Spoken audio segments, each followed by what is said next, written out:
All right, guys. Today I'm streaming with my titties out. I mean, no, in reality, I just woke up and I put on shorts, but I haven't put a. You can't tell from the hair, can you? Uh, I haven't put on a shirt yet, and I don't really care to. All right. My brain isn't functioning yet, clearly. So today we're gonna do what I did yesterday with the coffee, but which you don't know about because I didn't make a video about it yesterday. But we are mixing the shitty classic roast Beaumont coffee with the good German, what was it called? The medium roast coffee. Well, what we do is we've got a little bit more of that shitty classic roast coffee, especially because it was cheaper. You know, we got that whole 30-ounce tin for about the same price as this 17-ounce bag. So what we're doing here is we're doing 2 scoops of the German coffee. Because remember, we do 5 scoops in the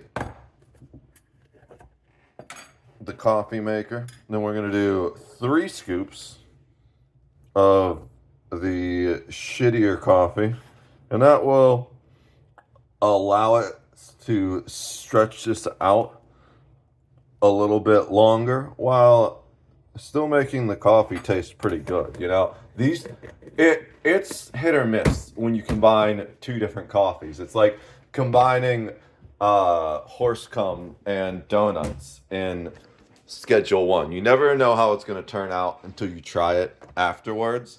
And this came out pretty good, you know? Um, it's a good coffee mix. I enjoyed it yesterday. We're going to open that. Should probably clean. There's still coffee in the coffee mug. I did a lot of stuff yesterday. We mowed the lawn. It looks great. Let's show you guys real quick. The car is not mine. And it's not my choice to have it back there. But, well, it is my choice to put it there specifically, but it's not my choice to have it on the property. Uh, let's just say everywhere else we had it, it was a problem. So we put it there under the pine trees because, one, it's the only place it doesn't get in the way of anything. Two, the pine trees. Damn, I kind of still got triceps, even though I don't work out anymore. That's part of the plan for this week. Actually, after I finish this video, I was planning on doing some push-ups and crunches.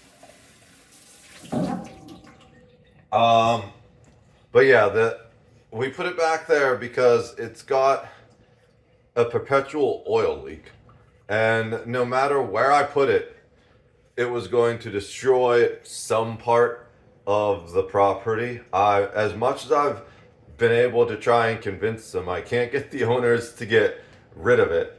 So it just kind of sits there. I don't know if it even starts anymore. I moved it a couple times before the start of the winter, and it was barely even starting. And it got to a point where it just wasn't worth the effort. So I moved it back there before the snow hit because that was the only place that wasn't going to be in the way if I needed to dig myself out. We couldn't leave it on the road or anything, and because it's got a constant oil leak, it will destroy the driveway. It will just have massive oil spots. So, of all the terrible places to put it, the under the pine trees is the least terrible place because pine needles are perhaps the only thing I have available to me that's actually going to be able to soak some of that oil up. They're very observant. And anywhere else, it would utterly destroy the yard, or the property owner was very specific. They didn't want it on the driveway. And I was like, well, can we just get rid of it? They were like, no. I was like, okay. I've still not been able, like, it just makes no sense.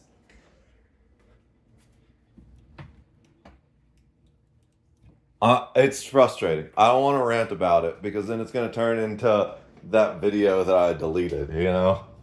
But needless to say, I really wish that thing weren't there. I don't understand why it still exists there. It's a huge waste of resources, especially when it's just only deteriorating farther. You know, you could have sold it. Well, I've been telling them they never should have got it in the first place because literally one look. I forget what it's called. Is it Consumer Reports? Maybe there's a website that will specifically like tell you the maintenance history of vehicles and stuff, how expensive they are to maintain, what kind of issues they have, and it'll be like, yeah, this is a good one, this is okay, this is not great, and then there's a bottom one which is something like avoid like the plague. That's what the Chevy Cruze, which is what that is, gets. It's like they clearly didn't do any research. They just walked in and let a car dealership salesman talk them into getting a fucking lemon because they've replaced the turbo in that like 2 or 3 times. I'm pretty sure that's one of the things. It's got a turbo, but it doesn't drive like it. I'm pretty sure if it didn't have a turbo, you wouldn't be able to take it on the highway. It's like it's impossible to see out of it. The steering is terrible. Is it raining? No, it's just like a big truck that like made it sound like it was raining. That's weird. Uh, it's the worst car I've ever driven. I don't know why it even exists. Well, I'm sure it exists because Chevy was like, how can we make the cheapest car possible? You know, I think that's just uh, what happens when you stop engineering for success and engineer for the bottom line. You know, the only American car company that I have any respect for anymore is Ford. I love cars. I'd love to get a Mustang eventually. What I really want to do, I'm just rambling while I wait for the coffee to make. I don't even know what this video is going to be about, which is perfect because all the videos previously have been way too planned. You know, I had an objective when I went into them. This one, I'm just talking, and it feels good to just talk. But I would eventually love to get a working relationship with Ford and come up with like a special drifter edition F-150 or Bronco or like something like that. I think that would be really cool. I have plans for that. If not, I'll probably eventually make my own car company just because there are things I want in a motorized vehicle. Are you going out, Charlie? Or are you gonna? Okay, yeah, he's going. He was literally just out all night. He didn't come in last night, and now he's just hiding under the stairs for some reason. Uh, I came out this morning when I woke up first thing and be like, "Hey, Charlie, you out there?" He came in. You know what? He came inside to eat his food. He came inside to eat. He ate some food and now he's gone again. So there's a cat, another cat back in the woods somewhere. I don't know if it's a male or a female cat. I don't know enough about cat anatomy to be able to tell that, especially at a glance from far away. Last I saw it, it was down over there by that tree. There's like a tiny little pathway that goes back into what's essentially marshland back there. Like that all, a lot of that stays almost permanently wet, you know? So they were both chilling back there. And I'm wondering if, whether or not it's a female cat, he seems to have a little friend up here now where when the cat was initially sitting over there, they didn't even know I was watching them. I saw Charlie stalking through the yard. I was like, what the hell is Charlie chasing? So I came out here and I watched, and he just slowly crept up on it. The other cat just sat down in the grass and kind of like meowed at him, and Charlie was walking up to it. I was ready to. I want him to make friends up here, but he can be a little bit of an asshole sometimes. So I was ready to like shout at him, but I wasn't gonna do anything until after he did something. But I was fully expecting him to like walk up and just pounce on the other cat and like bat it in the face or something. But no, he just crouched up to it slowly. The other cat just sat there, like kind of non-reactive, sort of meowing at him, and he wandered.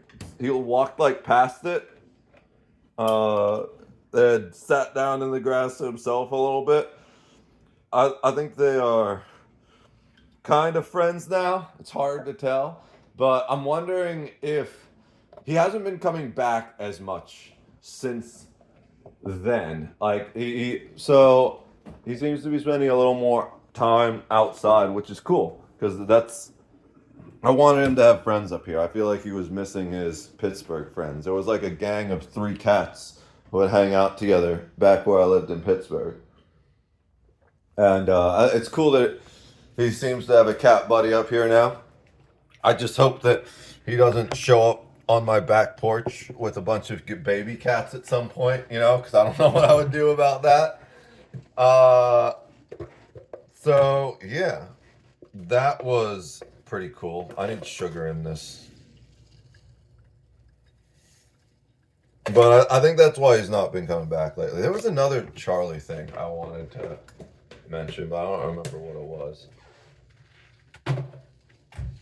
I don't even know what I'm talking about. So I guess we'll just talk about the plan for this week, right? If you've been like following my Twitch and stuff, especially my Kick, which by the way, I absolutely 100% prefer you watch the Kick over Twitch. Most people watch me on Twitch right now, but Kick is definitely better. It's still a work in progress, but they're making strides.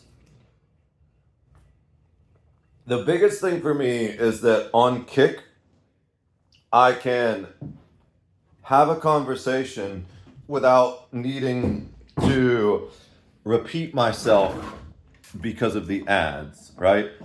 Of all of the content creation platforms, at least that I use or create content on, Twitch has, my back. I need to do some stretching. Twitch has the most invasive ads by far, to the point where like I'll be having a conversation with someone in my chat and I don't even really know when the ads are coming because I don't pay attention to that shit. I don't have my content planned out by the minute, and the way it works is regardless of what you do, Twitch is gonna run ads on your channel, right? So you either get pre-rolls, which are like 30 seconds to a minute, I think, that anytime someone clicks on your channel, it just immediately gives them an ad, which is fucking annoying as hell, personally, as a viewer. I don't know what other people prefer, but I very much like when I click on a stream to actually just be there in the stream immediately, So, the other problem with that is those pre-rolls, Twitch will not give the creators a cut of it. So they basically monetize your channel, but don't give you a portion of the monetization. At least that's the way it used to be. I don't know if they changed that. But they're essentially strong arming you into running an ad plan, because if you don't, the ads are even worse and more invasive on your channel, and you get jack shit from the ads running on your channel. So what they do is they have this ad plan, and there is some creators that will bullshit you who run an insane amount of ads on their channel. You get to choose the number of ads that show up on your channel. Like if someone has 20 minutes of ads every hour on their channel, that's because they chose to. There's a slider, and it'll automatically split up the ad breaks if you use this slider. You can choose how many ads per hour run, or how much time of ads per hour run, and the length of the ad breaks. Also, I think you can more specifically and directly plan your own ad breaks, but I just use the slider. I keep it at the bare minimum to keep the pre-rolls off, because the crazy thing is they won't turn the pre-rolls off just if you turn the ads on, right? I turned the ads on to get the pre-rolls off, but you actually, on top of that, need to run a certain number of ads per hour, or the pre-rolls will turn back on, and then you'll have both pre-rolls and normal ads, and your whole channel will just be ad fucked by Twitch.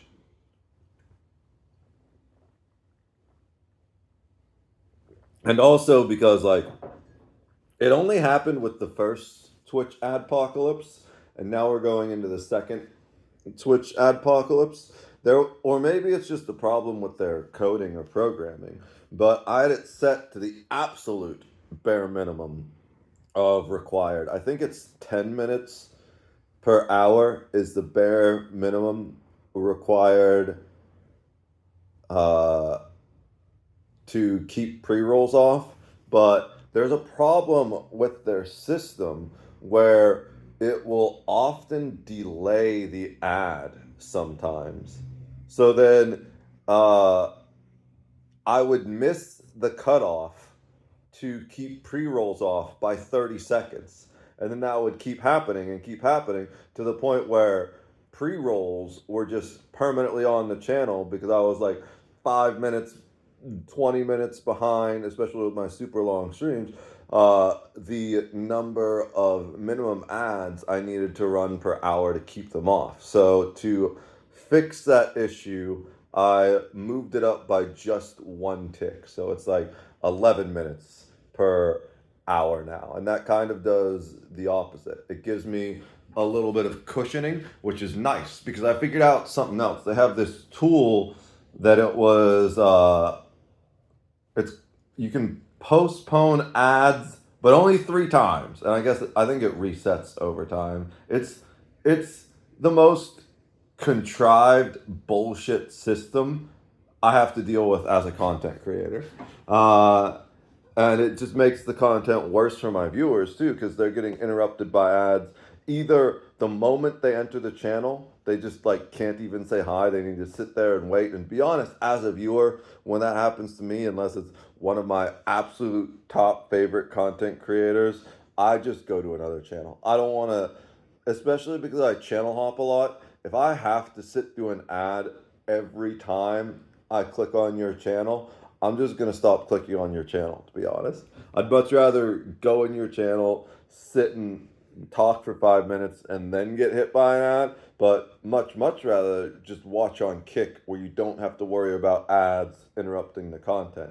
And for all my viewers, that's what I suggest you do. Just go watch on Kick. The viewing experience is so much better there. I need to upload my emotes there. So there's still some. Damn, there's like ants on the ceiling. Well, it's just one ant. There's a living ant and a dead ant on the ceiling. Uh, but yeah, I need to do a little more work on the Kick, but I definitely want to move people over to Kick because it's just a better viewer experience. Oh, I forgot the thing that annoyed me about the fucking. So you can postpone ads, but originally thought that would be like a whatchamacallit, a get out of jail free card type thing where you have these three, specifically because of the limit, right? You're limited to 3 ad postponements where it will like postpone the ad for 5 minutes. And when I only streamed on Twitch, I would do that a lot because I would pay attention. It like warns you 5 minutes before an ad starts. And I would pay attention to that. And if I was in the middle of a conversation and I noticed it was coming, I'd smash that button. But the problem with that is it doesn't function like a get out of jail free card. It just treats it like you're not running an ad normally. So then the timer keeps ticking down. And because of that, I have no idea why they give you a limit on the number of postponements you're allowed to use. Because if it's not affecting the timer, then you should be able to postpone infinitely anyways. Because then if you're not running ads, you're just not making ad revenue. It makes no sense. Anything that happens on Twitch these days. Twitch is fucked. I've been saying it for months, and the data is starting to confirm that. If you look, I think it was a Dexerto post.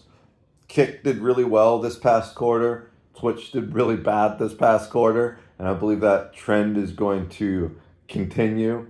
And yeah, just don't waste your time or money on Twitch anymore. Kick is a better platform in every way, shape, or form except for the user base currently. So I need all of you wonderful people to meet me on Kick, and we can get some better viewers over there that maybe don't like promote the Johnny Somali type streamers. And for anyone that has like gambling issues, there's gambling on Twitch too, right? So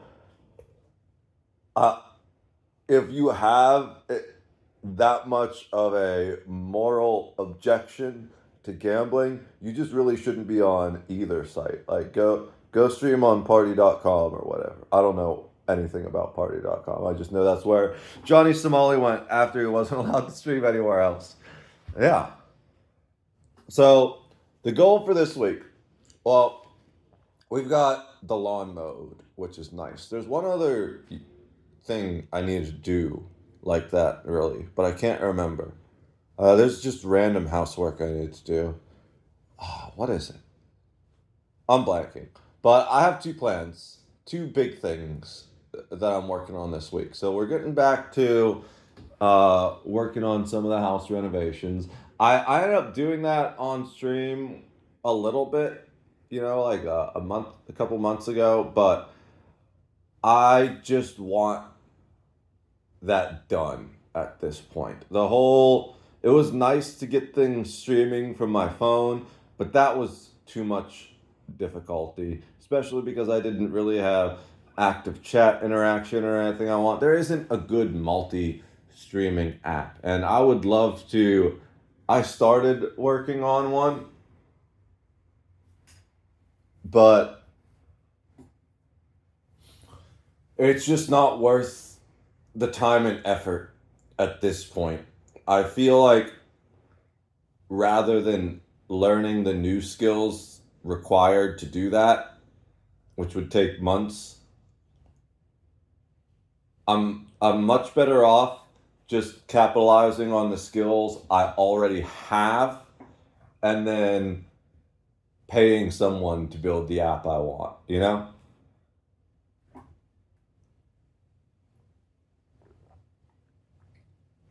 I have a name for it and everything. I think I even bought the website already. But I do still need to make the social media. I should do that before someone else comes up with a similar name. I need to make the logo. I can make the logo. It's not going to be a perfect logo. I'll probably hire someone to make a better logo at some point, but I don't have money to spare for that right now, so I'll just make a very basic logo, and then we can upgrade it, have someone make it look a little bit more professional once we get closer to the launch of the app. But I don't know what the time frame is for that now. Maybe by the end of the year. I was really hoping to hit this wave of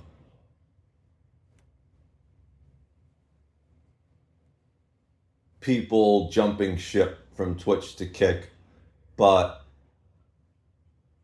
I look just at the timing, and to be honest, I'd need to be basically ready to launch now, or even if I wasn't ready to launch now, at least close to the alpha stage by now, and literally just in the basic planning stage. I have a basic outline and half of a streamer survey made. So realistically, we're talking 3 to 6 months before implementation. And that's assuming that's all I do, all I focus on. And that's probably not going to happen. So uh, that's on the back burner for now. I'm refocusing more on where my strengths lie, and also uh, looking into other things. There's something I want to look into this week locally, but I'm not going to tell you guys about that yet. Got to leave a little bit of mystery, you know? So, what I am doing this week is getting back to the renovations a little bit. I need to finish the downstairs.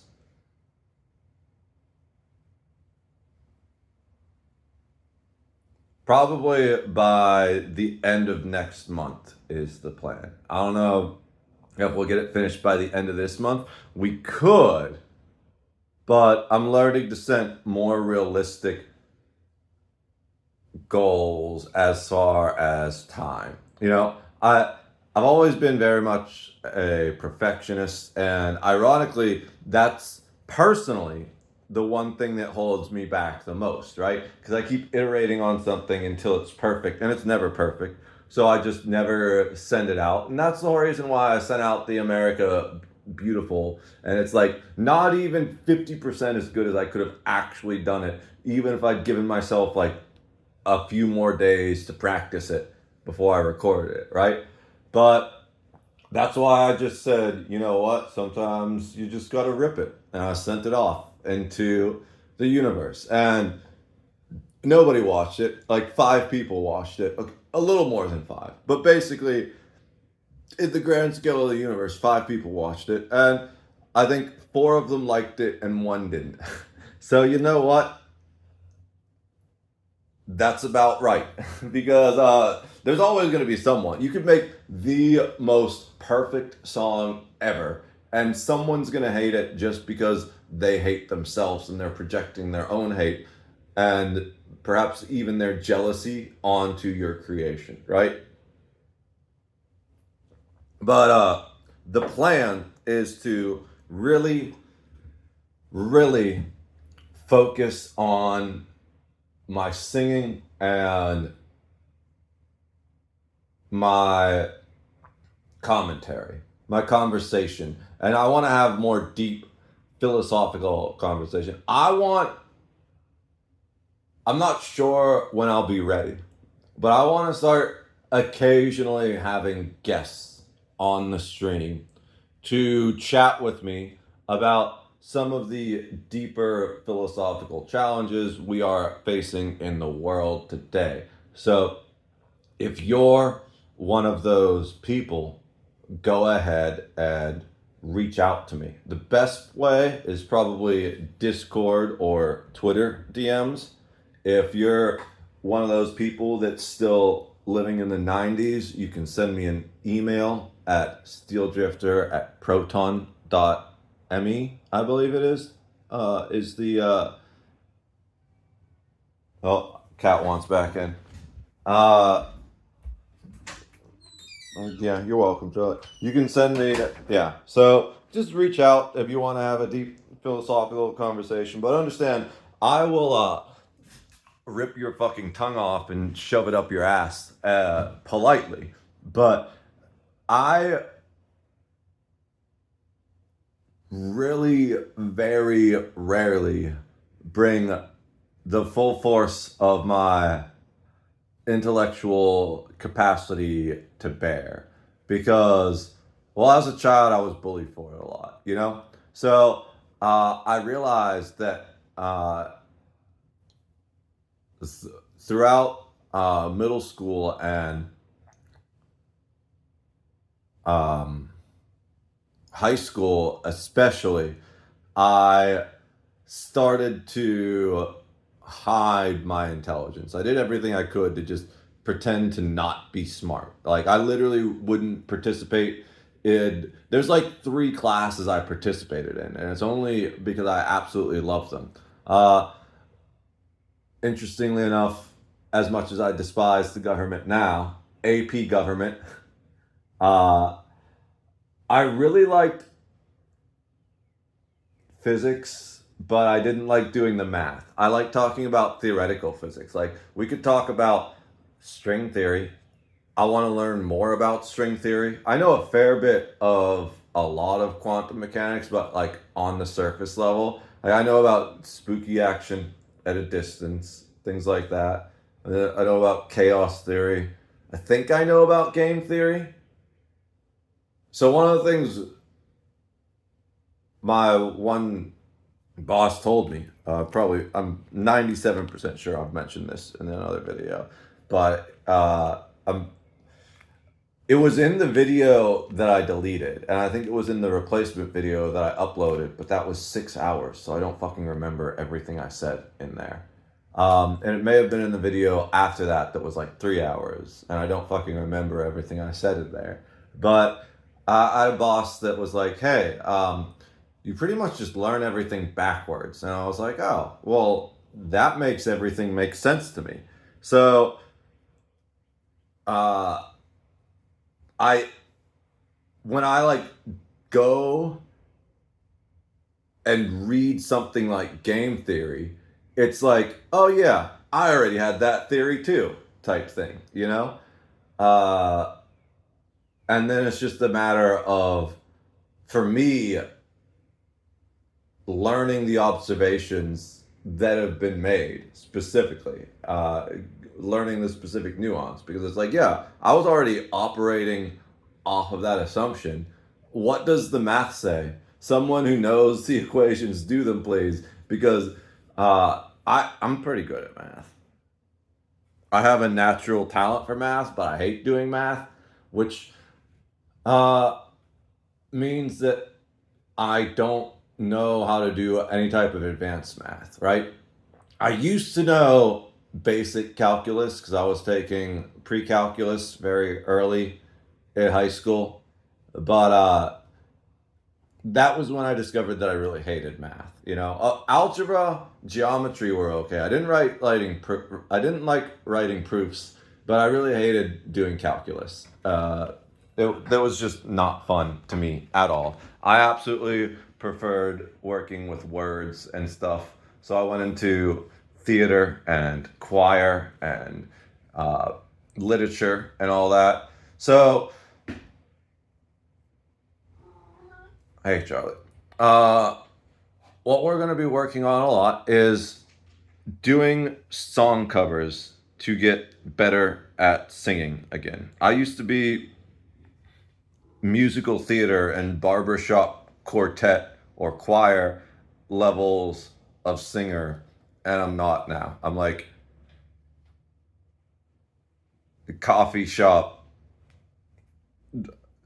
uh, dive bar level type singer right now, which is still pretty good considering some people spend their whole life just trying to get to that level, and when I stop, that's about as far down as I can go. So clearly this is something I'm gifted at, and I should really start using that gift. But it's been sitting in the backyard deteriorating for a while, so I need to get the rust off of it before I'm really ready to hit the highway with it. And I'm going to start doing occasional live vocal practices, I think. So the thing is, I'm very nervous about doing that because I intentionally break my voice when practicing, right? It's about literally pushing limits. And considering I am probably somewhere at like 40% of my actual singing capacity right now. Literally every song, except for the super easy songs for me, like Frank Sinatra or Black Sabbath, and some of those, especially the Ronnie James Dio ones. The Ozzy Osbourne songs are easy to sing in Black Sabbath, but the Dio songs, those kick my ass a little bit. Uh, I think without a doubt, Dio was a better singer, but Ozzy was a better frontman specifically for Black Sabbath. So, like, War Pigs is easy to sing. Heaven and Hell, that one pushes the limits a little bit. And then you take Dio's solo stuff, or what was it? Rainbow was his other band, I think. Uh, or something like that. You take his solo stuff or his other band stuff, that's like on another level. Like Rainbow in the Dark. Mountain, I think, was the other band, maybe. I don't remember. It's been a while. I'm all over the place right now. But it's something like that. I want to look it up on my phone, but I'm obviously recording right now. Whatever Dio's other band was, he had another band. That stuff's really difficult to sing too.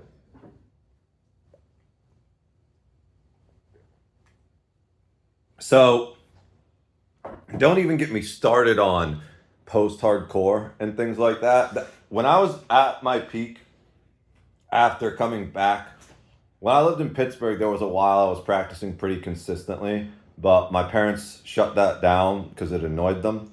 It was just inconvenient for them to practice the one thing I was best at because, you know, God forbid I surge, God forbid I do what God put me on this earth to do, because it's just, I'm not gonna say anything.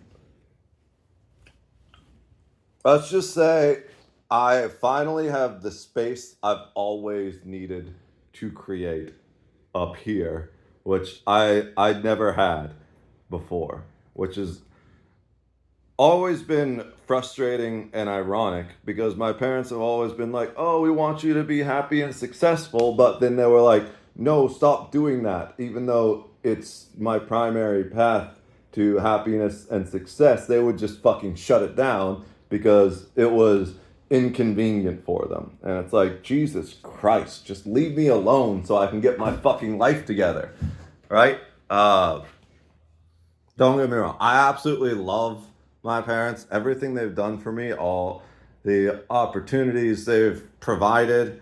But, you know, there's a point where helicopter parents just get in the way. Like, you're never going to be able to take flight yourself if you launch yourself into the air and just get chopped to pieces by the blades hovering over top of you. So now that I'm out here by myself, just me and Charlie, and I've had some time to decompress and put down a lot of that baggage and a lot of other types of unrelated baggage, I am working on being more bold, at being okay at being bad. Because, like, especially certain songs like 3 Days Grace, Never Too Late, doesn't sound like a very hard song to sing, right?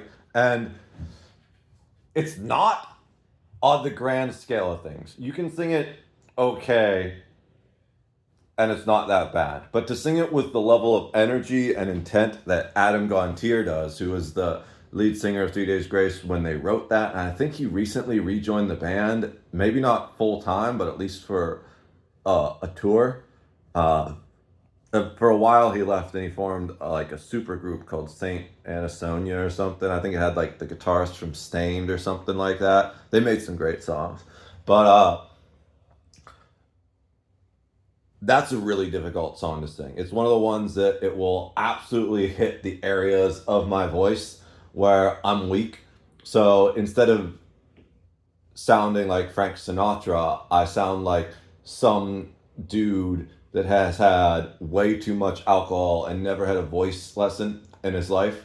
But the reality is, I'm doing that intentionally because it's all muscle, right? So you need to essentially force it to do the thing until it's capable of actually doing the thing. Now, especially when it comes to things like vocal fry and belting, you need to be careful not to hurt yourself. But essentially a professionally trained vocalist because I went to college for it for 4 years, and then I performed as a barbership choir member. So I know how to push those limits without actually hurting myself. I can go to the point where I'm absolutely hoarse one day, and then I'll be relatively good the next day. It's you got to kind of take an easy day. If you've done weightlifting, it's like the day you push your PR, you just do a nice maintenance lift the next day. And that's the same thing vocally, right? Whenever I push a PR on something like Feels Like Forever by Of Mice and Men, and that's not even that difficult. The one that I see as like really the peak of most difficult songs I've ever tried to sing right now is Second and Sebring by Of Mice and Men. That one fucks me up. I used to be really good at it to the point where I was like, bro, you give me like another 2 weeks, I can probably record a cover of that. And then, all the bullshit in Pittsburgh happened, and I haven't actually sung. I sung that song a couple times up here, but it still needs a lot of work to even get back to the point where it is. When I first started that song, I had to do pretty much the entire thing in head voice, which is what like a lot of people call falsetto, right? And I don't know if there's a specific difference. I should look that up. Is there a difference between falsetto and head voice? For me, the difference between falsetto and head voice is you're just putting it in that spot. Falsetto is you're more making it breathy and perhaps a little bit more feminine. But I don't know if that's true or if they're actually just a colloquial, if they're not the colloquialism, a synonym. So the important thing though is I wasn't ever able. Well, I was at some point able to belt that song, which requires at least a fair bit of chest voice. And what you need to do when you're belting at that range is mixed voice, where you have both head and chest operating at the same time, which is definitely a higher level technique. I'm probably not even remotely capable of that right now. I could probably do mixed voice for a small portion of the song, but my stamina there is going to be incredibly small and it's going to sound terrible. So to maintain the proper pitches where they're singing the Of Mice and Men, because if you haven't noticed, I'm a baritone. And those guys are like way up in the tenor range. I would just fully slot into head voice while I was learning it to get my pitch correct. Because as I have this weird thing where, just like everything in life, I guess, because I learned the opposite direction. I am the opposite of most other singers. I guess in the way that I learn too. So the way they taught us in college to learn songs, when I had like these brilliant vocal professors, is they would break it down into piece by piece, right? They'd be like, all right, this is the first line, the second line, keep singing this line over and over again until you get it right. And sure, that kind of worked, but it really felt like beating my head against a brick wall. Because I think the thing is, if you have someone of sufficiently high power levels, they're going to be able to brute force it whichever way they attempt to do it. But what I really need to do is I've found out upon teaching myself new songs that I need to do the whole song first. I will listen to the whole song multiple times and then I will sing the song with the pitches without even knowing the words a lot. It's more about locking the melodies and the pitches in. And then I'll go through and tweak the words and stuff. I have to go the opposite direction, right? And the same thing happens with I forget what the I forget what the other thing I was gonna say about doing the songs backwards. Oh, so while many singers are really good at pitches,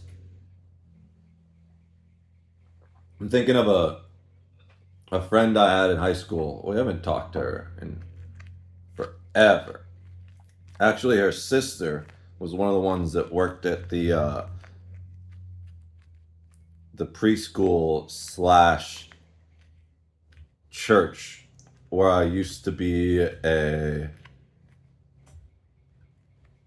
custodian. Both really talented singers, but she, not her sister, had perfect pitch. Maybe her sister had perfect pitch too, but I didn't know her sister as well as I knew her. Uh, and it was to the point where, so there were three choirs, well, four choirs, but one was divided in high school. There was men and women's choir, which was the basic tier. Anyone could just join men and women's choir. Like you didn't need to have any level of talent really. If you were a bad singer, they would just hide you in the back. And you would get better as over the semester as long as you just tried. I firmly believe that as long as as long as you're willing to set aside your ego, anyone can be an okay singer. I'm not going to say anyone can be a good singer because there are some people that are actually kind of tone deaf. But even if you're tone deaf, you can, it's a muscle, right? And if you can train your muscle memory, you can learn to sing even being tone deaf where it doesn't sound terrible. And you can almost kind of like speak sing. There are things like that, a lot of stuff. I'm trying to think of a good example of someone who does a lot of speak singing, not tone deaf, but well, Johnny Cash did a lot of it, like Rusty Cage type stuff. It's really easy to teach someone to sing Rusty Cage if they just set aside their ego, because half the song is like spoken, anyways, and really the only part that needs to be sung, which is a little belty. It's a great song to like teach a new singer because it's like give them the chance to throw it out there. I'm gonna break my rusty cage and run. He kind of belts that at the end when he's like repeating the well, I'm gonna break my rusty cage and run type thing. So that's what I'm trying to do right now. Actually, is break my rusty cage and run. It's going to be an interesting journey. The next step is to learn vocal effects, and that's what I'm planning to do this week. Because here's one of the secrets that is like an open secret that nobody tells you. Even when it's a stripped performance, there's always. I don't know if I've ever heard, and like asterisks, obviously, because it's not an always. Literally, I uploaded a video where there was nothing. I turned all the vocal effects off. The noise gate that I have on my phone that I have on my microphone to keep background noise coming through, that was off. The compression filter that I use to prevent peaking and bring up the valleys, that was off. Everything was off. So generally, though, there's at least two vocal effects that are always applied to every mic. And again, always with an asterisk. One is the reverb. That's like the bare minimum. If you go to karaoke, that mic there is going to have some very, very heavy reverb and maybe some chorus, I think. Don't hold me on that second one, but adding reverb to vocals really just sounds out. It's not even about making the voice sound better on its own, I would say. I'd say it's about making the voice better able to interact with the fact that it's stored in electronic form, you know? Because, or being passed through an electronic device. For whatever reason, you can take a guy or a girl and or something in between and have them sing in like an empty gymnasium or even an open field, and they'll sound great.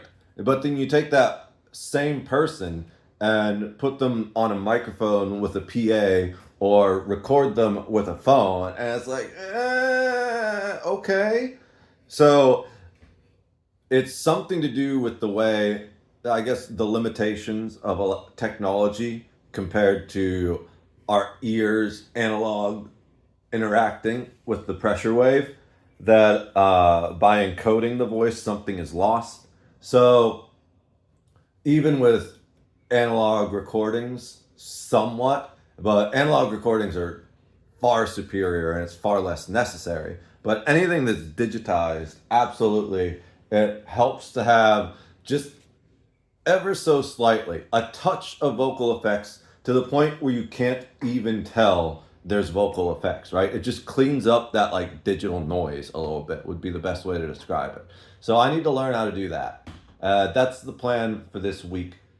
The other thing is people will often put a gentle compression filter in there. I have a pretty strong compression filter set up for the stream where it's set up that I'm just never going to peak on the software side. I can peak my microphone, but if my inputs are too high, but on the software side, as long as I'm not peaking my microphone, I can literally just flat out balls to the wall scream into my microphone as loud as I can, and it's gonna hit a certain volume and stop there. And it's primarily just so it doesn't fuck up headphone users that are watching Twitch when I'm gaming and I get like pissed off, I die, or get excited, I win, or something like that, you know?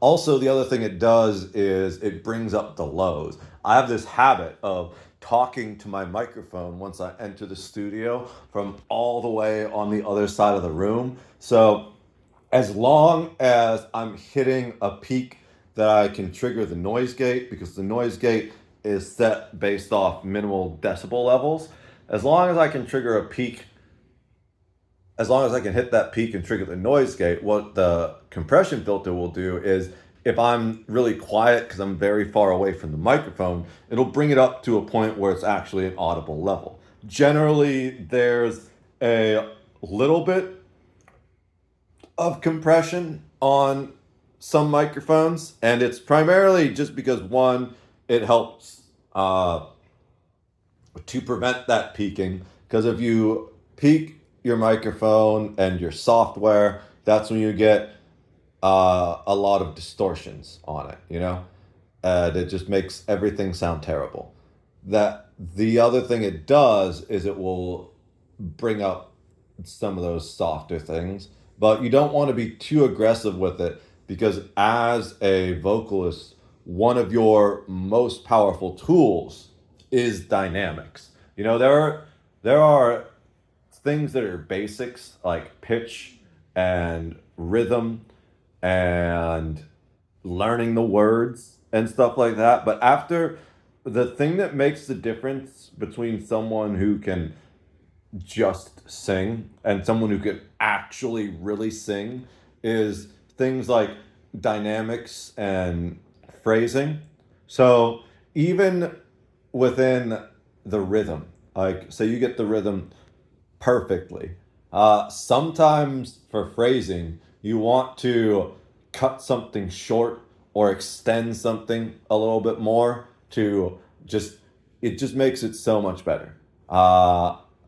And the thing I always struggle the most, this was my college choir teacher, professor, that explained this to me.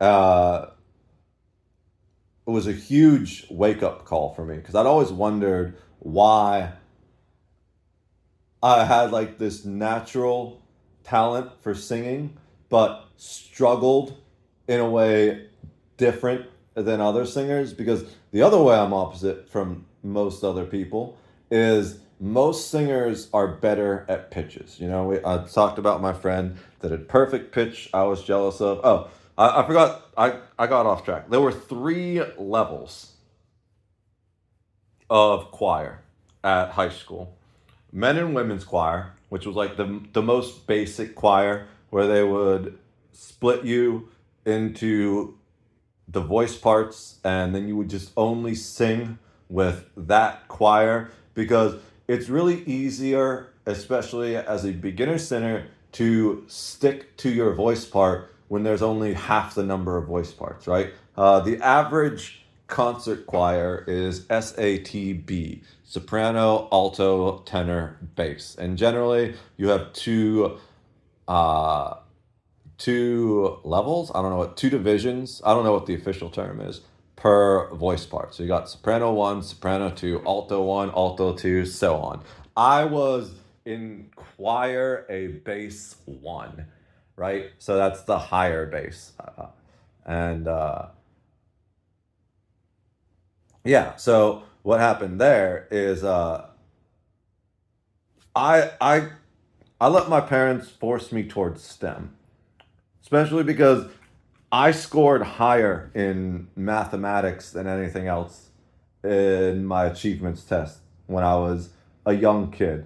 So they were always like, "Oh, you got to do this math, you got to do this, you got to do physics," and I just kind of, I was an obedient child, and it made me miserable just trying to do all this math that I hated. So senior year of high school, I actually uh, said fuck all of this, and that's when I went and I joined choir, and I kind of broke the mold a little bit, because what happened generally is you would do a year in men and women's choir, and then you do a year in concert choir, and then you do a year in the chamber chorus, which was called madrigal singers. And so usually it would take like 3 years to get to that top tier. I did it in one. What happened basically was, and the primary reason it took a year was the first level. Generally, you would stay in men and women's choir, and then because that was a semester based thing, and then you could do that 2 semesters if you wanted to. But what I ended up doing was I uh, I was pretty much, I like entered men's choir at the level where you're really supposed to be moving on to the next level. And all I needed were a few tweaks to learn how to sing as part of a choir. Because singing as part of a choir is entirely different from being uh, a front man or woman, or even a backup singer, right? Singing as part of a choir is an entirely different thing, where on some level you do everything you can to destroy your own vocal identity. Not truly, because uh, it's all the unique voices that make a choir sound unique, but you need to learn to adopt the vocal identity of the choir. So that's the primary thing I had to learn in men's choir, was to learn how to sing as part of a choir. And generally, they would just have you do 1 semester in men's choir and then not sing in the other semester, or just do both semesters in men's choir, and then they'd move you up to the next level the next year. But because it was my senior year, The first semester they had me in men's choir, and then the second semester I joined concert choir, which was a crazy challenge because concert choir was one of the only all year classes, right? So it would take up both semesters. And in the second semester, you were singing songs you learned in the first semester. So I had to do all this catch up, right? I had to learn all these songs people had already learned. But on top of that, I joined the chamber chorus. And um, generally, just to like give an overall overview of how this worked for people who weren't aware, like men's choir, women's choir, no entry requirements whatsoever. Anyone can show up, belt their heart out, and it's not going to be a problem, right? Yes, there's a tryout, but it's not a tryout that you can really get denied from. It's just like, okay, this is your voice part. You're obviously a bass one, or you're kind of between a bass one and a tenor two. So we're gonna stick you in bass one because you're more bassy, and we have too many tenors already, or something like that. And also, like, this is your current skill level. This is your ability to read music. This is your do you have perfect pitch or relative pitch? I have good relative pitch, which means like I can do, re, mi, fa, sol, la, ti, do, but do might not be A, you know? Whereas there are people that they can be like, sing A, and they'll just sing an A, which is fucking mind boggling to me. I think that's such a cool superpower. But the second level was concert choir, and that's the one you had to try out for. The first one you really had to try out for, but it was very well open, and to the point where it's like, if you could sing at all, you'd probably get in, because I think our concert choir was somewhere between 80 to 100 people. It's like you're talking a choir that has 10 people per voice part, if not more, right? 20 people per voice part, if not more. We're doing 4 voice parts here, right? So, big, massive groups. If one person like struggles with pitches, you just stick them right in the middle of the group, because they one, not only would it kind of hide when they waver a little bit, but it also reinforces them around there. They can hear the guy that's better at the part right next to them and lock into him. So uh, uh, you get a lot of, obviously, power out of a big concert choir like that, where you get those big, epic, massive, like, you just have everyone on risers covering the whole stage. You just sing hallelujah, or whatever big, epic performance it is. And it's awesome. It's really cool being part of something like that. I really very much miss singing in choirs. And that was a huge step forward, but also a huge challenge again, because I had to catch up. But fortunately, there were some absolutely wonderful singers, some of which I still talk to this day. You know, a couple of them went on to go do music, have some bands. Some of them just, a lot of them are still friends with on Facebook, because that was like the big Facebook era, was high school, right? At least for me, high school and college. But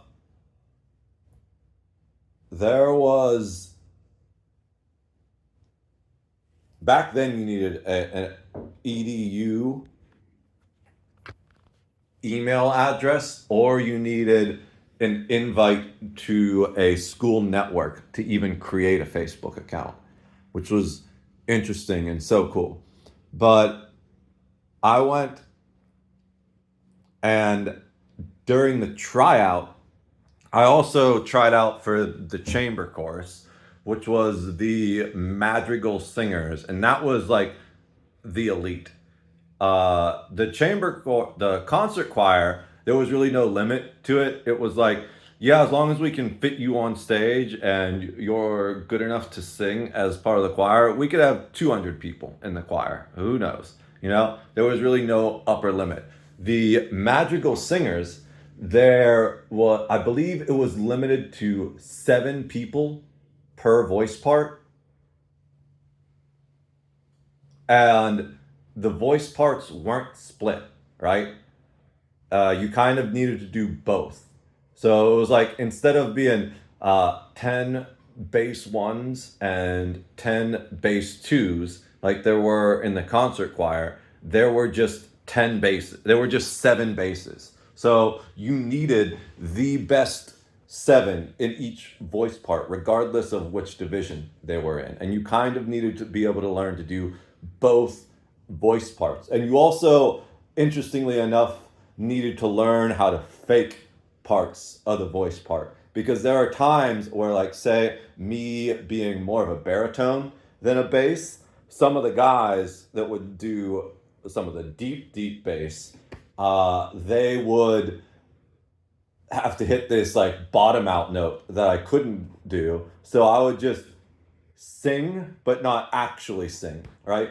Because if I tried to hit that note, either I would not get all the way down, or if I did get all the way down, it would just be gravelly and kind of fucky. So it would just be that one note you wouldn't sing. And it's tricky to not sing one note, especially when there's fewer singers, because then you have volume dynamics and things like that coming in and out. And people can mess all kinds of things up there. But there's other parts too where because there were only two,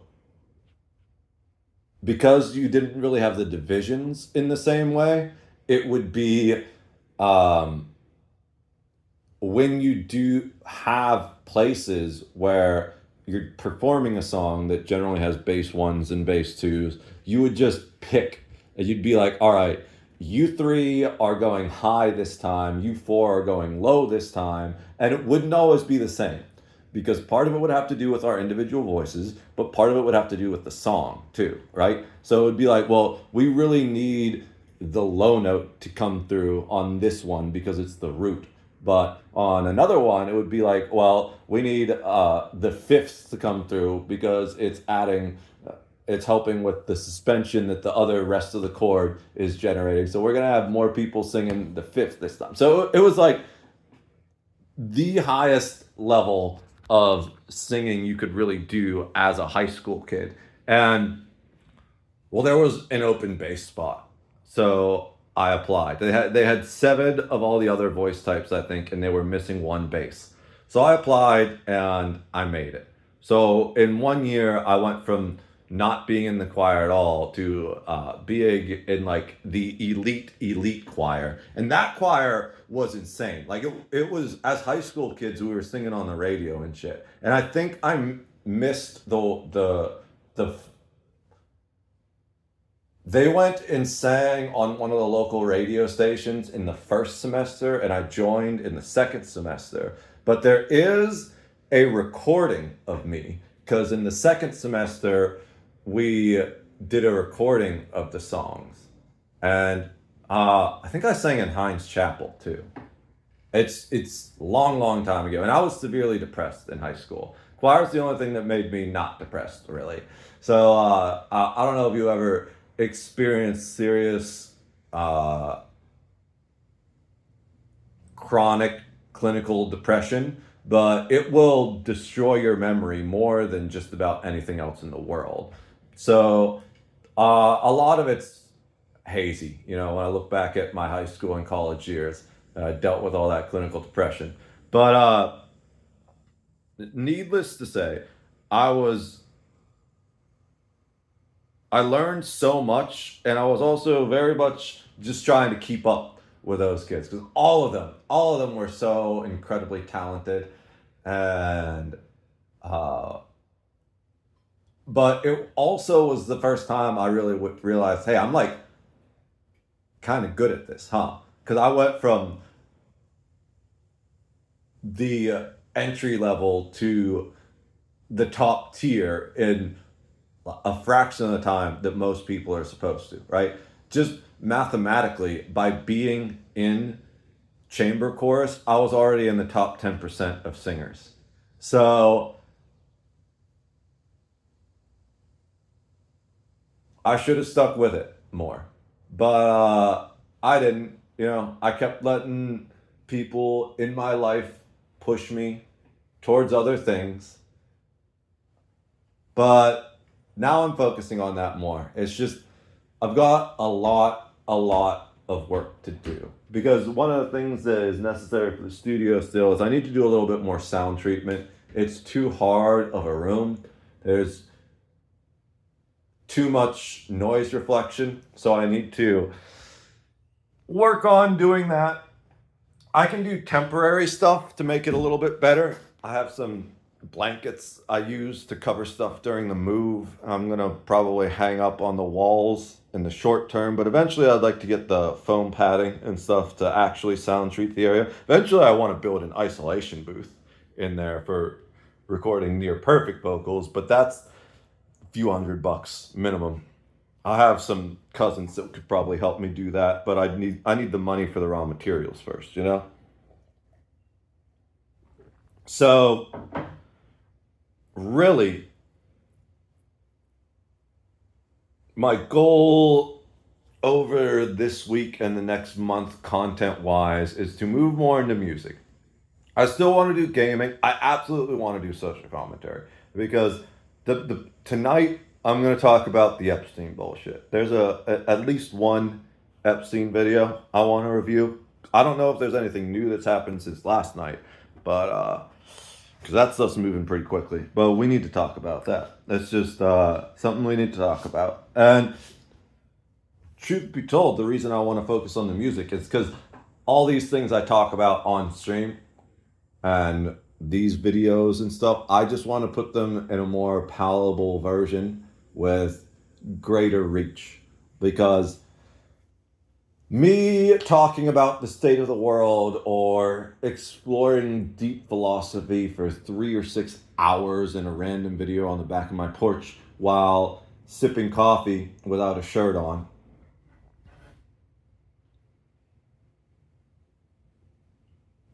is not necessarily the most accessible thing in an era where you have a bunch of adrenaline and addicted kids with zero attention span.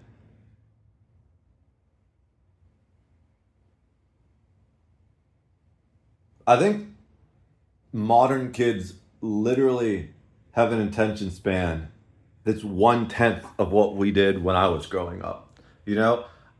Generally, the average attention span for humans for much of history has been 30 minutes.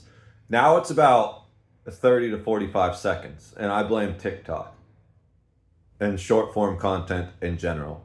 Because, right, that's what their brain is trained to expect. Their brain is like, yep, okay, I'm bored now. What's the next reel? But in reality, things like reality itself more happens in 30-minute intervals, which makes sense as to why we have a 30-minute attention span, And it's weird that teachers whose entire job to teach, even when I was in school, didn't pay attention to that. It's like your entire job is to teach, but did you not study the art of pedagogy? Pedagogy is like studying how people learn, right?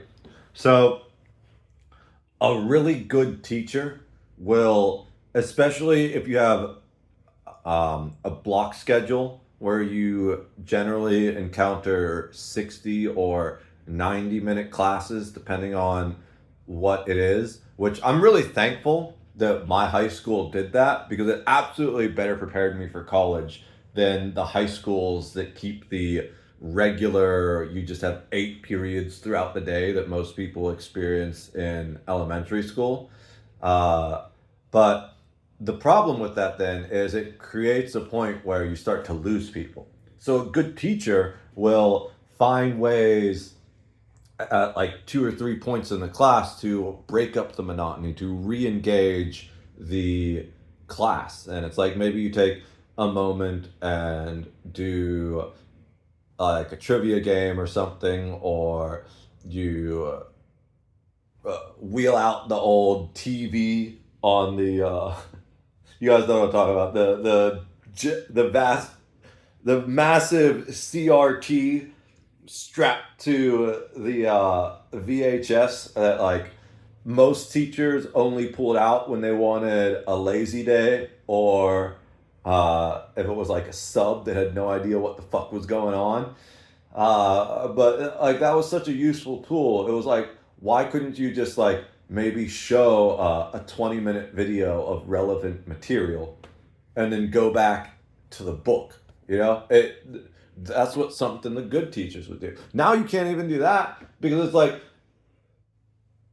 a 60-minute course.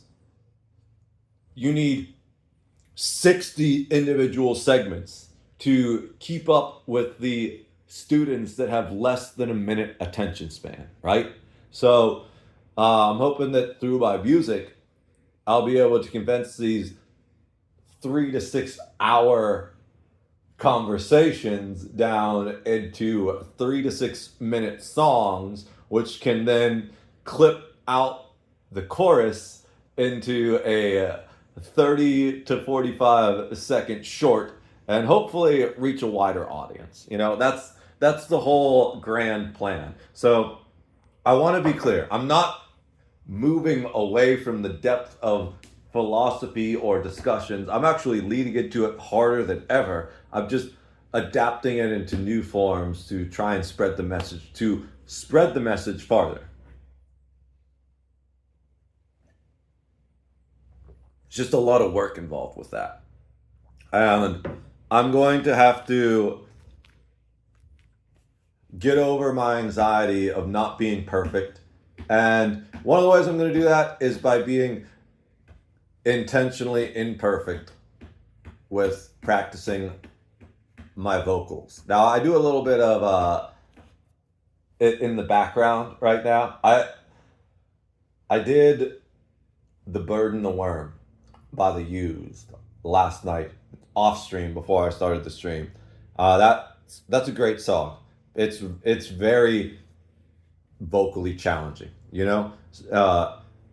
Lots of dynamics in it, right? We were talking about dynamics earlier. There's parts where you're full on belting. There's parts where you're screaming. There's parts where you're doing a belt with a vocal fry. There's parts where you're basically whispering into the mic. All I know, if he can't relieve it, it grows. And all that stuff. It's such an incredible song. That is more of like something like Rusty Cage is where you start off a basic singer. Something like The Bird and the Worm, that's like, all right, you know what you're doing. This is where you need to go next. So for me, someone who already knows what I'm doing, that's what I need to be able to return to. If I can't do The Bird and the Worm, I'm not going to be able to do anything I actually want to do with my own voice. So that's a great one for me to work on, but I absolutely cannot sing the whole thing right now at the energy levels I want to, which is honestly, it hurts my soul a little bit because there used to be a point where I could sing for 2 or 3 hours without wearing out. Like just straight belting, screaming at maximum energy levels without wearing out. Now I struggle to get through one song, which is frustrating. But it's because I haven't been putting in the reps, you know? And speaking of reps, I need to do that with physical. But I'm probably going to do that off stream because here's the thing. Anything you do on stream takes 3 to 5 times longer than if you do it on stream. Simply because of um, the stream misdirecting your attention and your focus. So I'm probably not gonna do any of the house renovations on the stream anymore, even though I'd originally planned to do most of them. I just want to get that shit done at this point. I never expected it would take this long, but I also expected the property owner would have like provided tools and materials earlier. And again, we've solved all that at this point, but it was it was a big momentum stopper. You know, think of it like a train. You're this big old steam engine that's chugging along. You're trying to get from New York to California. Actually, no. Why would you go to either of those places? They're just absolute shitholes. You're trying to get out of New York and go to Phoenix because there's rebirth and opportunity there. And you get into the Midwest, and all of a sudden the train track just isn't there anymore, right? And it's like, damn, well, I guess I need to stop moving forward. So you got to wait for the train track to be built. And in the meantime, you just build a town where you are because you need to find a way to survive there.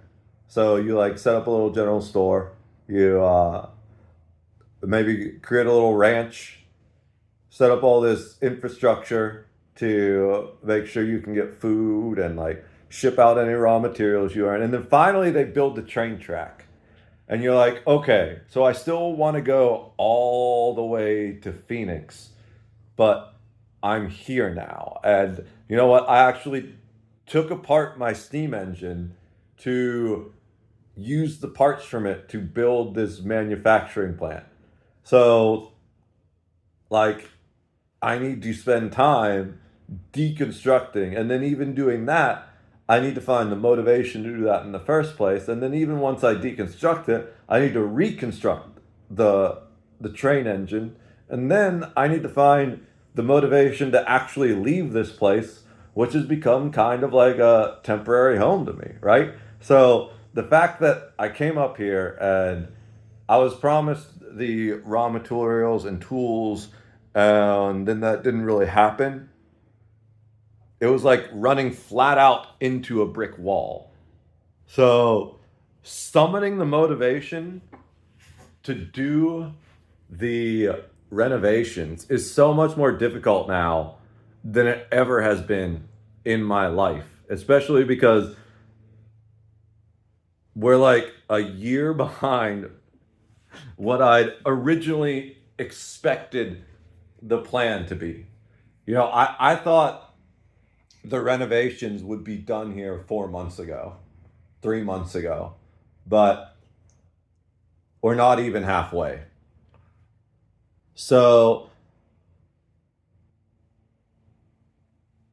the original plan was to just stream me doing the renovations, but then I didn't get the raw materials I needed when I needed them. So I just started streaming whatever because that whole time I wasn't streaming, I was just falling off.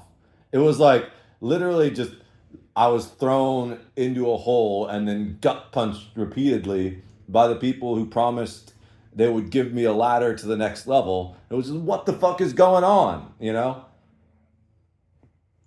But those issues seem to have been ironed out. The last few times I required new materials, they came relatively quickly. The next level, I'm going to require some tools, which may be a little expensive, but hopefully we can rent those. I'm not going to ask the property owner to buy them because I'm not. Maybe we could get. So there's some that can be rented, some that should probably be bought to help finish things. But the important thing is I have most of what I need to finish the basement right now. I may need an additional 5 gallons, 10 gallons of paint because it's a big floor and I'm painting the whole floor. But for the most part, we can finish the basement right now. And then the next phase would be the porch. The porch doesn't really need anything except for some new caulking because, too many bugs get in. You can see, especially around the corner, the caulking's a little old. But what it really needs is the wood floor. And all I want to do is paint it. There used to be a really, really shitty carpet out here that just smelled like cat piss and stuff. And there's a little bit of water damage over there. I think that's mostly either because the caulking isn't great or there's just water leaking through like the corner or somewhere. That's also the corner of the porch that is most exposed to the elements because there's really strong winds up here in the Erie area. So it'll just get blasted. All this corner is protected by the house itself. This corner is protected by the house itself. This corner is kind of protected by the house and the fence because it's in the center of the house.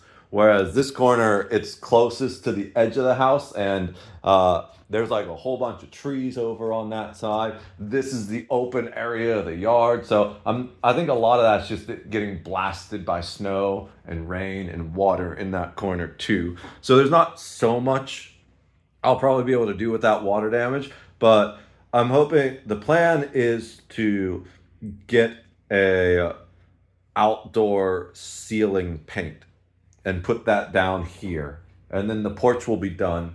And then I can work on little things. I want to get an electrical outlet out here is the primary major adjustment that needs done to the porch because then I'll be able to use it during the winter. Right now, if I want to use it during the winter, I need to open the door and the windows. Those windows go to the kitchen and they don't have screens on them. So I can open the windows and it'll like pump heat from the house out into here. And what I actually do then is I put the little space heater I have in that window and I plug it in the kitchen. So pump additional heat directly in here. But I just want a little outlet like somewhere underneath here. I'll have to look at the wiring in the house to see how I can do that. And once I get that outlet out here, get this floor painted, then we'll be able to chill here. It should be no problem during the winter. Like if I want to come out here, we'll just turn the space heater on like an hour or so before I want to chill. And we'll be good to go. After that, we need to finish the first floor. And the big issue still with the first floor is renovating parts of the bathroom. The kitchen's in relatively good shape. It just needs painted. The kitchen and dining room, generally, I think all they need are painted. I would eventually like to replace the tile floor. It's a little old, but it's not beat up. There's like some coffee drips on it, and I need to wash it because it's been like a minute since I mopped the floor. But other than that, the tile's in great shape. I'm very much of a, if it ain't broke, don't fix it. And there are things that are broke. So that's what we're working on first.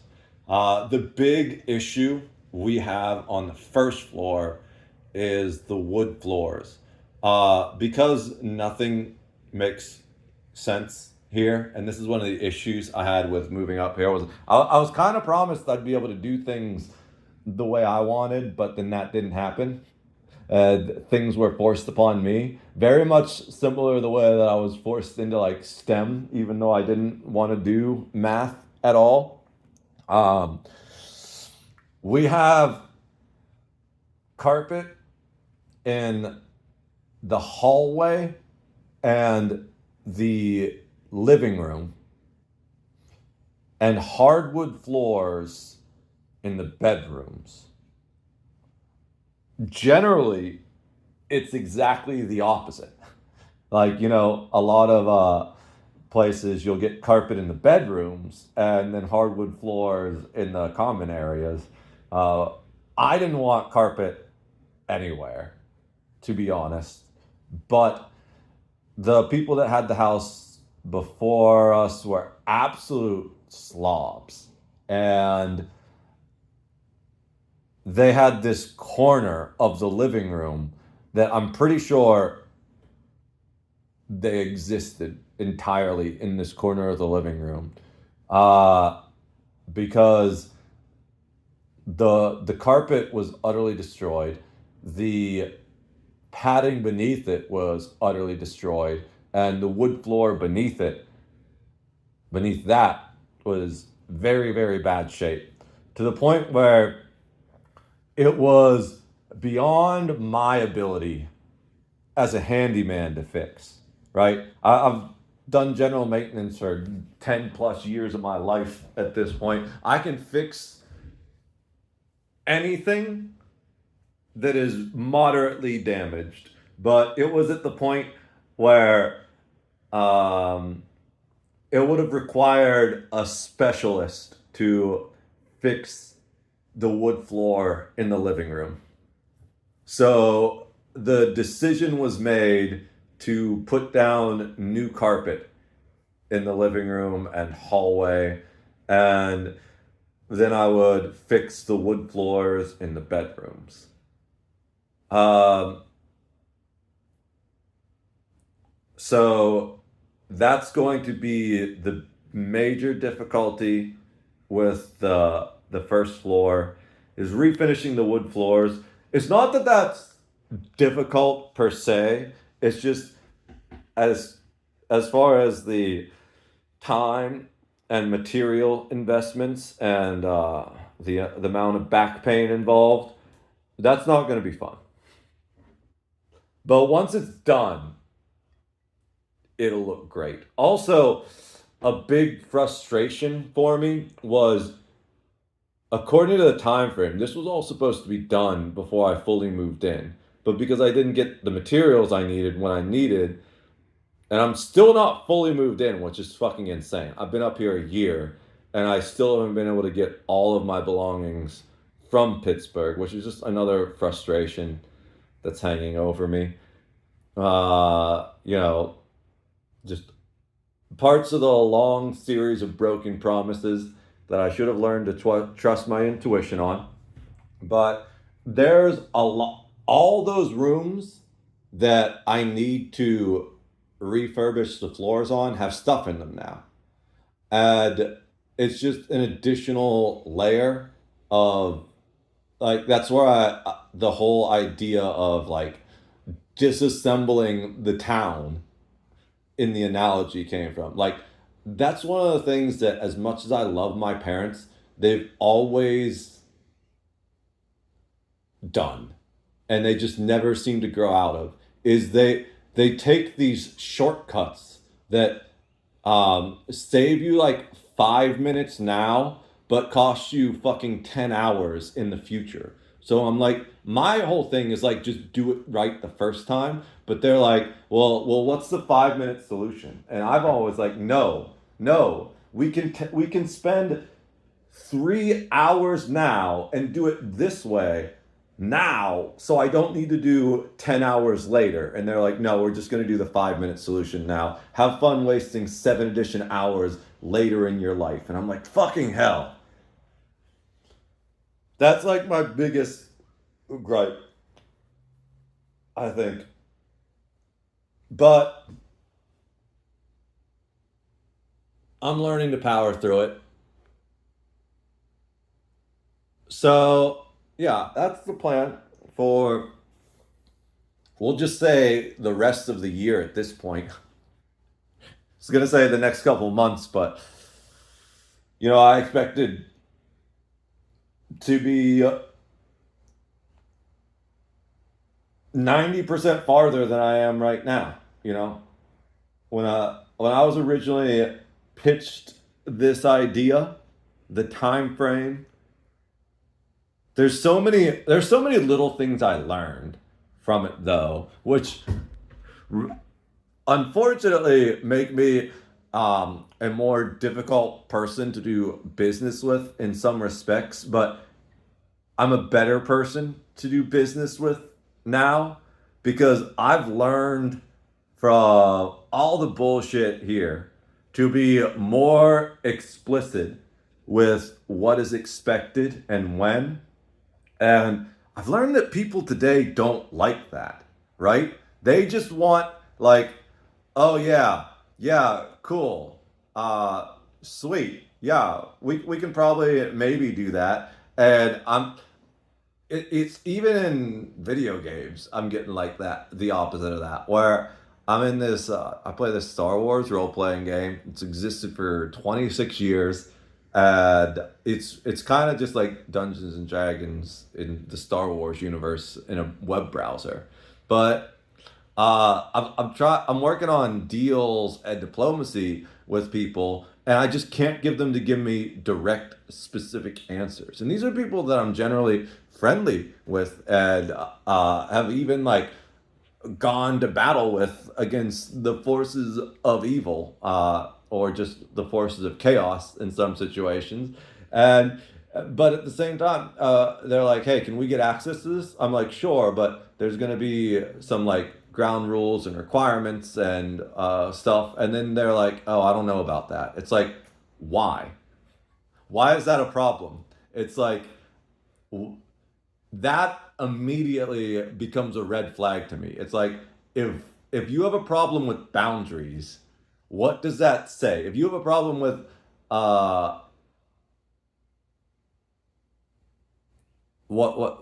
expectations, what does that say about your intentions?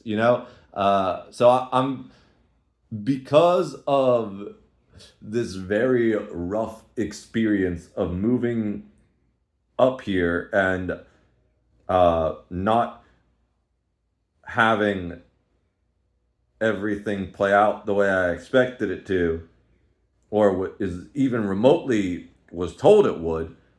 Like, we're 10% as far. We've gone 10% of the progress in a year almost that I expected we'd be able to do 80 to 90% of in half that time. And it's mostly on me for not setting boundaries and not setting expectations strong enough. Like, if I were ever, the number one thing I've realized, if I were ever to do something like this again, I would demand a budget, right?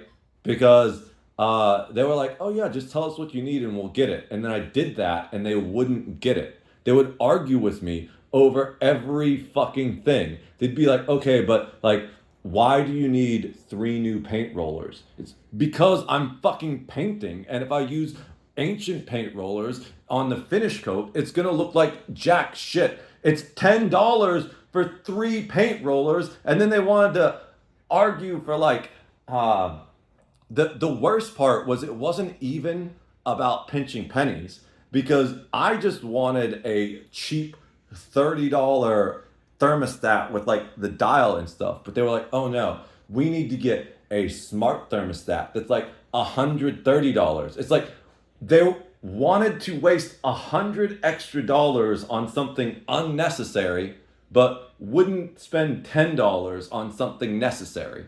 So I'm just like, it's the most utterly backwards, insane, reductive lack of logic as to, and it's just been the number one hurdle as to why I couldn't get this done according to schedule. Was the people that want it done were, well, partially the people that want it done, because I also want it done. I'd say it's like 50-50. But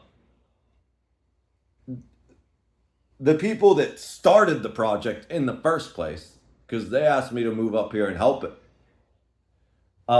they're the ones that did the most to prevent it from being completed.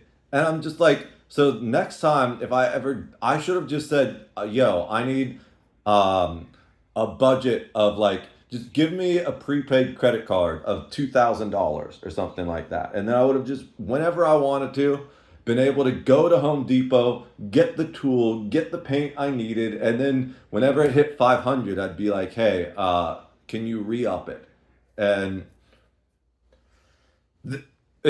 shit would have been done in 4 months, I'm sure.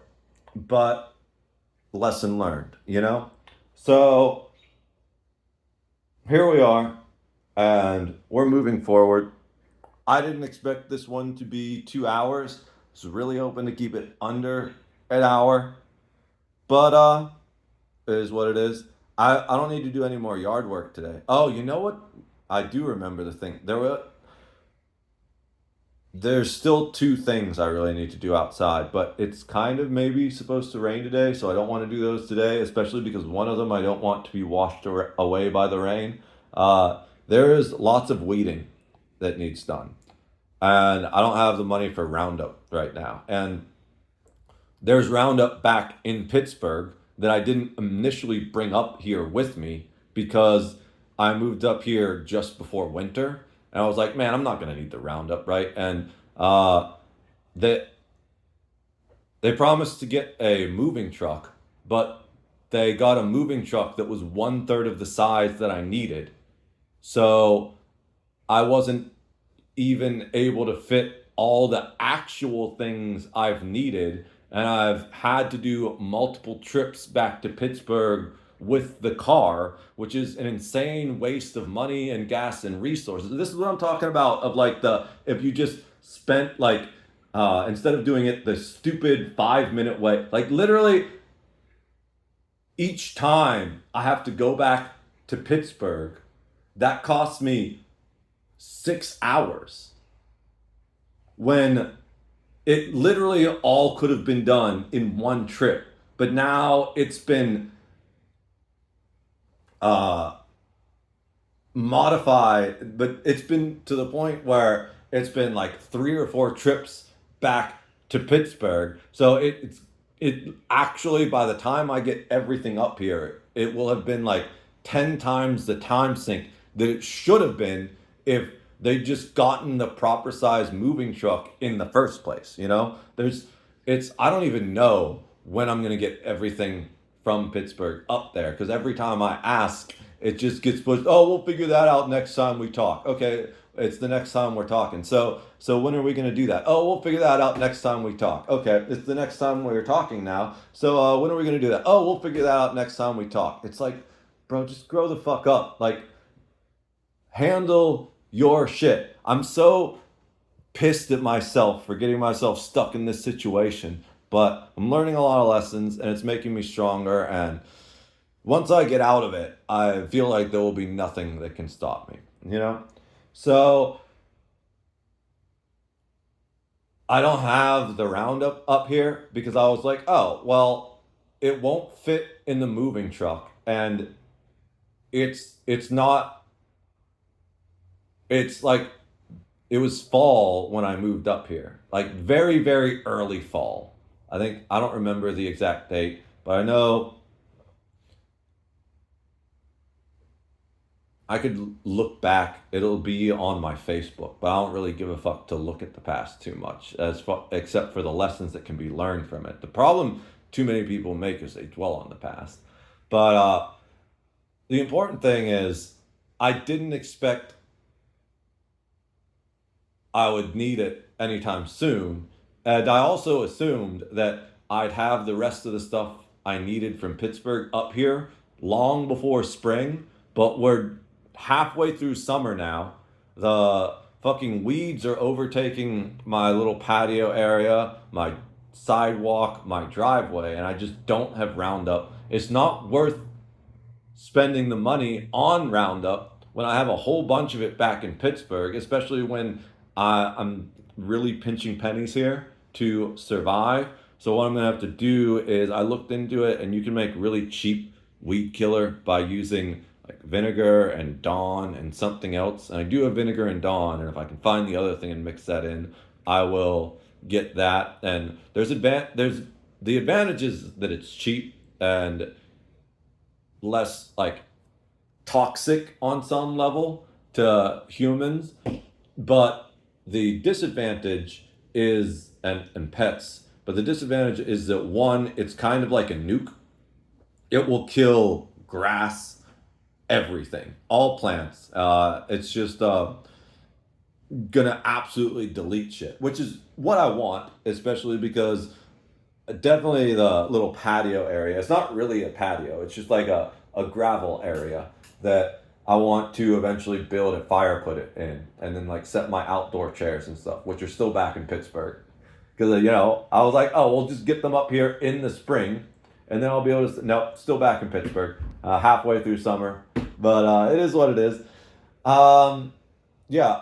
So that whole gravel area, everything in there just needs to die. And it's pretty badly overgrown. This is the area I'm talking about right now. There should be zero green in there. I'm going to set up a fire pit there. And then you can see the sidewalk cracks are not bad up here. The driveway is really bad though. But we want the plant nuke there. So nothing absolutely ever should exist in those areas. It might kill some of the grass along the edge of it, but my plan here originally was to do all the landscaping in the spring. I was going to do the interior work throughout the winter, and then the landscaping in the spring was going to be done, but we only have about 30% of the interior work done so far because of the hurdles. So at this point, landscaping is just all next summer. So I don't even care if I make a massive dead spot in like some area because it maybe like runs off the driveway a little bit more than I had intended. I'll just fix that next year. I already have dead spots I gotta fix. The previous owners had a swing set there. You can see like the dirt spots and stuff. So we're gonna be doing plenty of grass seeding next year. So if I happen to like take out an area of a little grass, I'm not worried about that. I'm gonna be doing mulching. I wanna fill in that area right there with concrete. I don't want dirt there for two reasons. One, there's a window there. There's all it makes stuff easier to get into the basement. All kinds of things easier. With just concrete there, it's gonna be a lot better for that corner of the basement. But also, when bringing stuff back from the driveway, it's really annoying to only have that super narrow walkway, especially having those plants that I actually need to go around, come past, and then bring it back. I like having direct paths, and it's like I gotta walk around that whole thing. So I'm just gonna fill in that whole area with concrete, double the width of the sidewalk, and then it'll make it a lot easier to move things in and out this back, or even just like groceries, or even just walking. I'll have a more direct path. But what I do really want to do is landscape the front. I want to specifically make this a little garden area. Not sure what I'm going to plant there. A lot of it's going to depend on how much light I can expect this to get, because it's not too bad, but there is directly above it, it's relatively open, but all around it, there's plenty of shade. So I need to make sure this area is going to have enough light, but I'm going to turn this whole fenced in area into a little garden. As you can see, it's only about half of it right now, but I'll probably bring it all the way back to the edge of the porch if I can. And then the other area I really want to landscape is, well, I actually want to do the opposite of landscaping it, kind of. That area next to the shed back there. You can't really see it because it's a little overgrown now, but there's some bricks and stuff. Piece of wood that's kind of fallen apart that was like meant to keep the shed where it is. I want to dig that area out and just fix all the bricks, fix all that, get it down to raw dirt, and then set it up as one of those little wild areas, right? Where it just, I intentionally let it grow uncontrollably. And the reason why is because that's really good for the environment. What's killing the bees, where killing the bees, because we aren't providing them the plants and stuff they need to feed themselves, to reproduce. Raking your leaves is one of the things that can kill the bees because uh, a lots of insects, especially burrowing types of bees and hornets, require leaf cover to help them survive the early parts of winter. So I don't actually rake the leaves on this lawn at all, but I they do get mulched essentially when I mow it because I mow it to keep it short, but I avoid raking as much as I can. And I really just want that area in the back to grow as like my own little mini wildlife preserve. And I don't want to extend it all the way to uh, the fire pit area because then I'll have like too many bugs near that. Although the fire pits and tiki torches, once I get them up here, will deal with most of that when they're there. It would kind of feel a little bit oppressive if it were growing too much, but I feel like I'll expand it a little bit because if you could look really closely, you can see like the white tipped leaves don't come all the way up to the edge of the shed. I'll probably bring it out just slightly this way so it's more even with the shed, but the area currently ends about a foot and a half before that stump.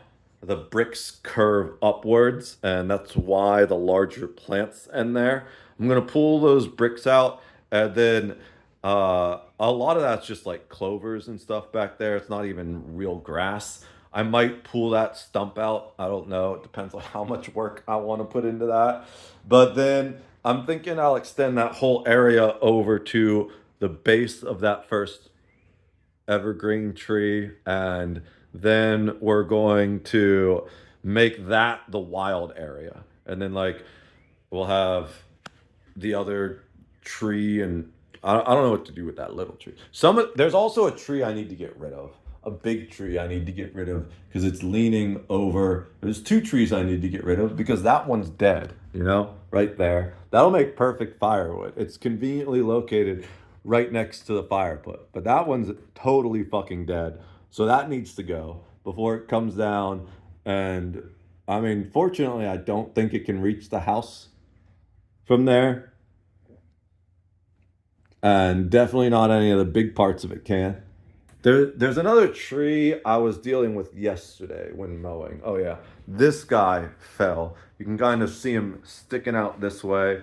I tried to push him back with a rake, but I did get it back enough that I could mow the lawn, and now it's like sitting on some other tree, but it's not fully detached. It's still it like cracked and fell over, but didn't fall. So at some point, I'm gonna need to tie a rope to it, and I just want to yank it back down into that marsh area so that it doesn't keep encroaching on the yard, especially when I'm trying to mow it. And if it ever actually dies, then I'll cut it up into firewood. But yeah, so that's the outdoor. Those are just long-term plans. As far as the outdoor stuff, I still need to do. We got to fix the weeds. They're really bad in the front for whatever reason by the driveway and stuff. But the other outdoor thing I need to do is wash the vehicles. That's something I've been meaning to do for like a week or two, and I just haven't gotten around to it because I've been so busy with all the other things. But I want to do that at some point this week or next week, depending on how my time allows.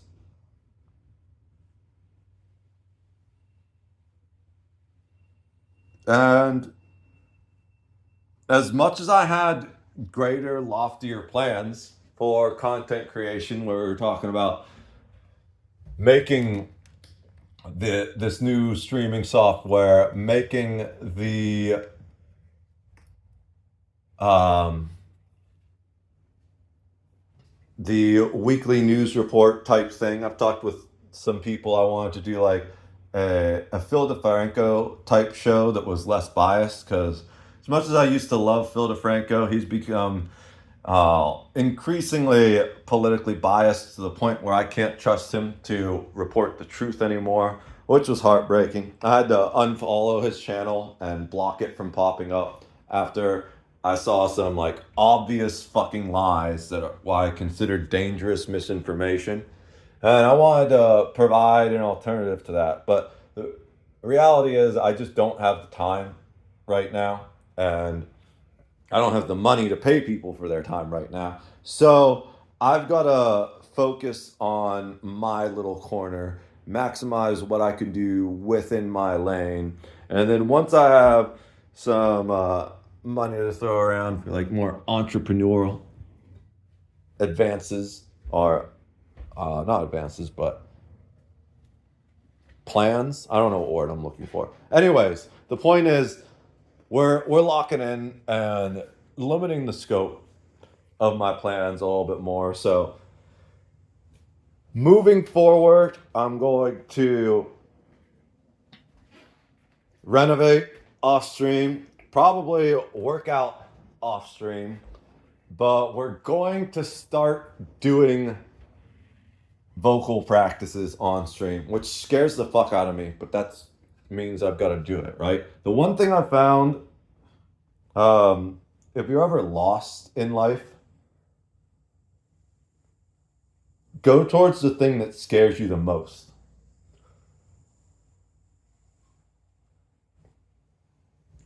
And I don't mean the thing that scares you the most as in like, oh, that's an evil looking dude who would probably rip my guts out and steal all my money if I gave him the chance. Don't go like sit down at the table with him, because your intuition's probably telling you the truth, and then you're going to wake up in a hospital without any money. But what I mean is, go talk to that girl who makes your heart just shoot all the way up into your throat, or go apply for that job where you're like, man, I'd never actually even get an interview. Go out and start that business where you're like, oh, but if it didn't work out, it would be so embarrassing. Do those things that terrify you, that aren't actually reasonable to be scared of, right? Because like, really, what's the worst that can happen if you ask out a girl? She can say no. Well, actually, the worst that can happen is she can like try and tell the entire world you were sexually harassing her, even though all you did was ask her out for coffee, which is like why dating is dead, by the way. But also the hookup culture and the whole expectations that relationships immediately be perfect and don't take any effort at all, and the fact that you see like a million beautiful women on Tinder, but you're all you really can get to talk to is your local four. There's so many different reasons why dating is dead in 2025, but you guys get the point. So I think I've rambled enough. We're almost exactly at the 2 hour mark. I need to go get ready.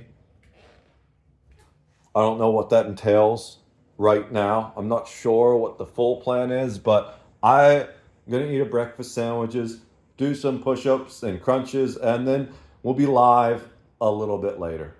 Cheers.